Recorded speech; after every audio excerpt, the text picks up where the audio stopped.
இயேசு எங்கு இருக்கிறாரோ அங்கு அற்புதம் நடக்கும். இயேசு இந்த இடத்தில் இருக்கிறதுனால இன்றைக்கு உங்களுக்கு அற்புதம் செய்ய போகிறார். உங்களுக்கு ஏதோ ஒரு காரியத்தில் ஒரு அற்புதம் தேவையாக இருக்கிறது. ஒருவேளை உங்களுடைய சரீரத்தில் வியாதியிலிருந்து ஒரு விடுதலை சுகம் தேவையாக இருக்கலாம். இயேசு இன்றைக்கு உங்களுக்கு சுகம் தரப்போகிறார். ஒருவேளை பிசாசின் போராட்டத்தில் கஷ்டப்பட்டு வேதனையோடு வந்திருக்கலாம். இயேசு உங்களுக்கு விடுதலை தரப்போகிறார். ஏதோ ஒரு கவலை, ஒரு பாரம், ஒரு பயம் உங்களுடைய உள்ளத்தை அழித்து கொண்டிருக்கலாம். இயேசு உங்களுக்கு பயத்திலிருந்து விடுதலை தரப்போகிறார். உங்களுடைய துக்கத்தை சந்தோஷமாய் மாற்றப் போகிறார். இயேசு இங்கே இருக்கிறதுனால கட்டாயம் உங்களுக்கு அற்புதம் செய்து மகிழ பண்ணுவார். எத்தனை பேர் அதை விசுவாசிக்கிறீங்க? அல்லேலூயா.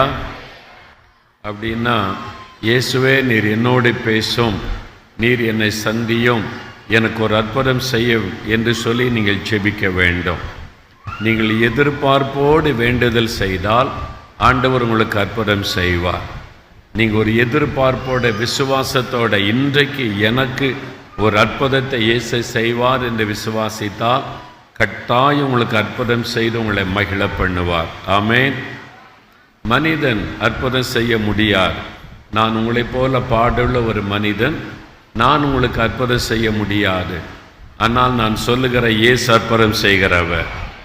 என்ற இயேசு தான் உங்களுக்காக சிலுவையிலே மரித்து இரத்தம் சிந்தி 3வது நாள் மரணத்தை ஜெயித்து உயிரோடு எழுந்தார். ஆகவே அவரை நீங்கள் விசுவாசிக்கும் போது நீங்கள் அற்புதங்களை காண முடியும்.